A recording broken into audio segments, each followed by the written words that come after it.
So anyway, people, this is Glenn, back with some coins and new banknotes. So let's have a look at what I have.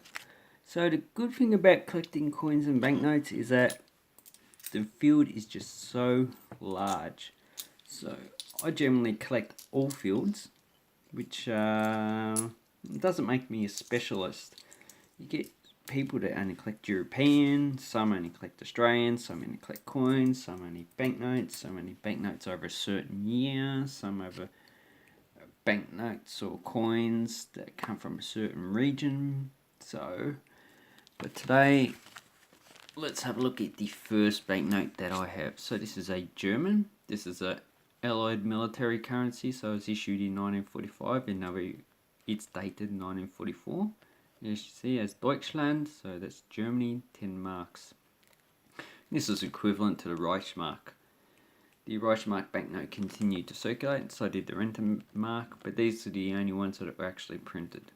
And if you have, where is that F? I'm not too sure where the F is on the 10. But anyway, there's one with the F series, so this is probably printed in Russia. And on the back, we just have M for Mark, what does it say? Allied Militärbehörde.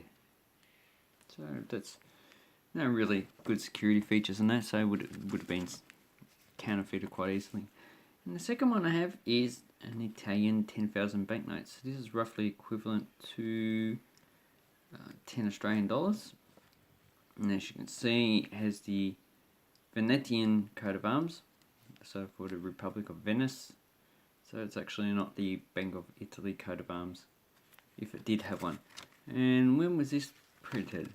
So 1976, that's the decree, and it looks like quite a nice banknote. Now, I'm not too sure who's actually on it. I'm not too sure what this building is.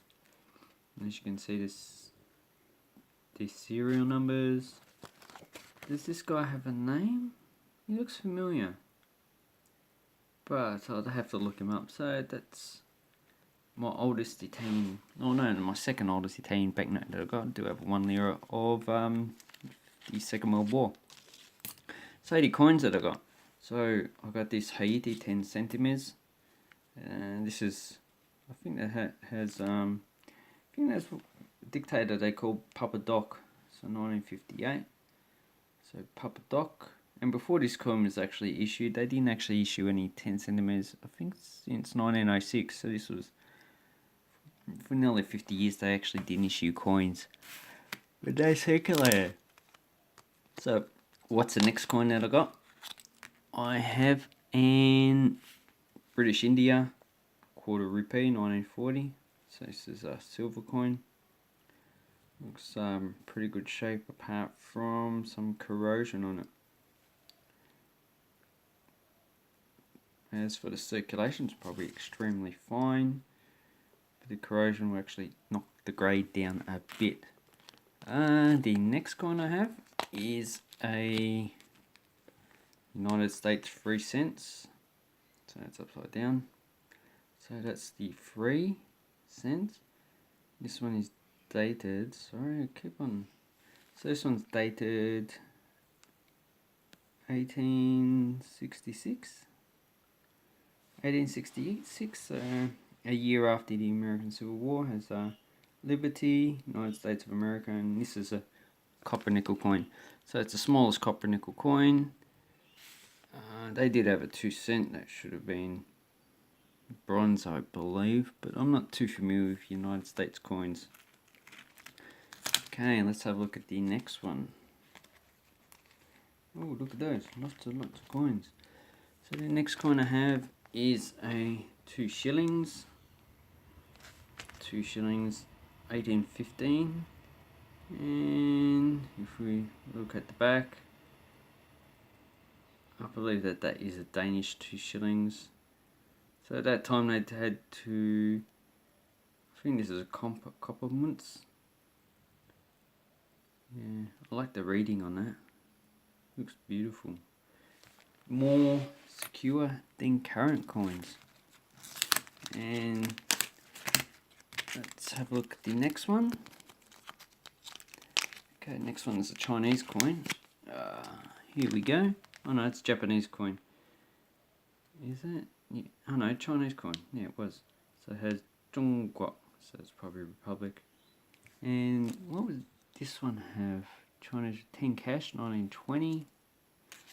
So that's 10 sin. Okay, so it's quite a nice coin.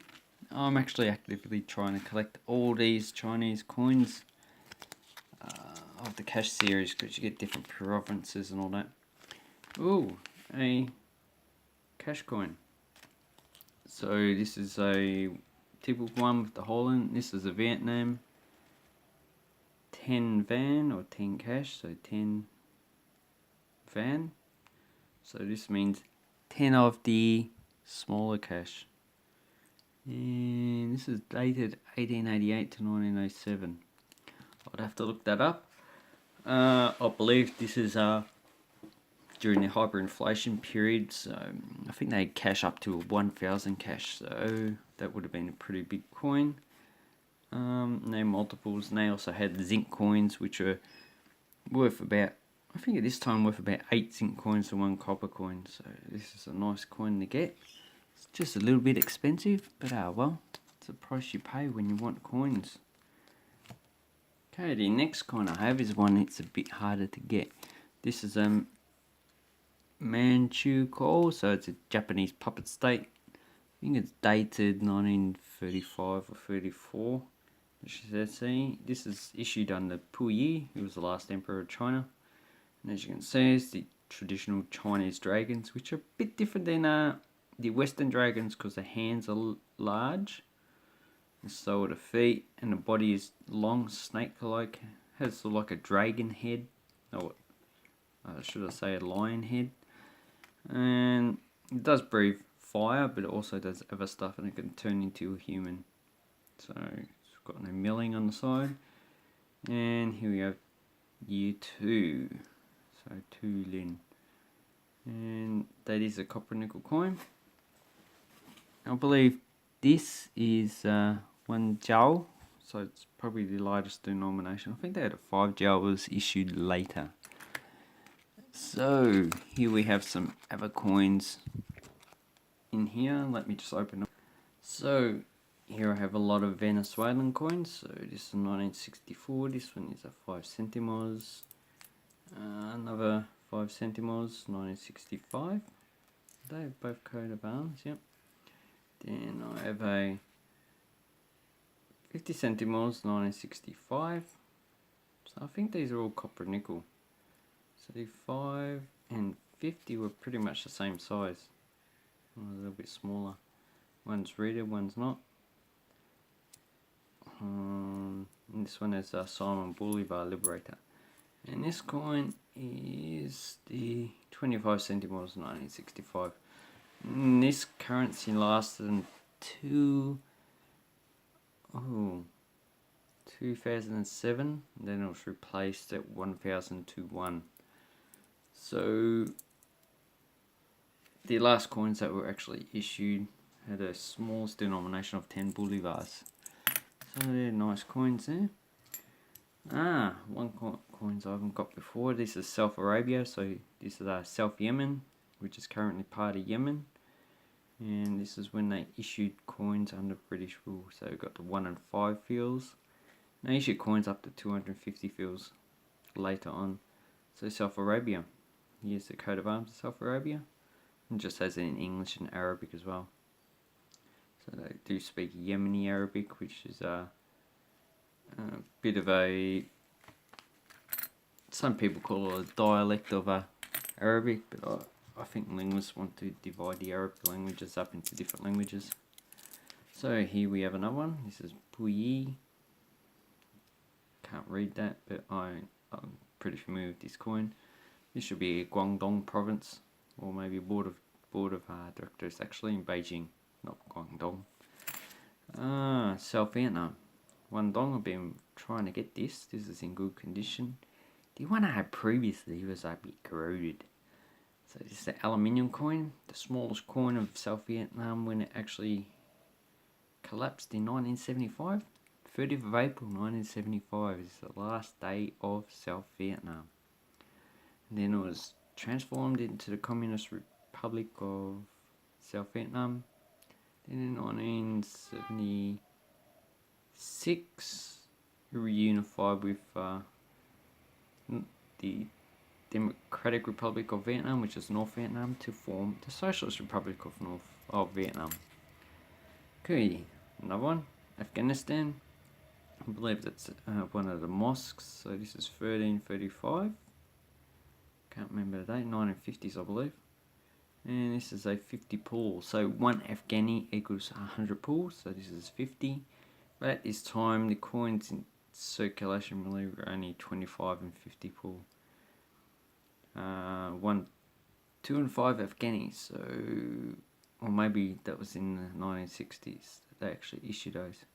This is supposed to be milled, but it's not. And this is quite a nice example for what I paid for it, because they're usually way more expensive. And the last coin I have is a 10 centimos from Paraguay. So in 1953, Paraguay issued a 10, 15, 25 and 50 centimos, all in this shape, which is a scallop shape. So it's a lot like the Hong Kong $2. It has the same number of scallops, so I don't have the 20 cent right here, but it's an earlier example. And I have the 50, I believe, so I need the 15 and 25. So those are new coins to my collection. Maybe some I'll actually spend. Or not spend, I'll actually sell, depending. But I quite like this 3 cents from the United States. This one I'm keeping. All the Chinese ones I keep. Venezuela, yeah, I don't really collect South American currency. I find it not really that attractive anyway. So I'd like to say thank you very much for watching my video. Please give it a thumbs up, subscribe to my channel, and have an awesome coin collecting time, people. Okay, bye bye.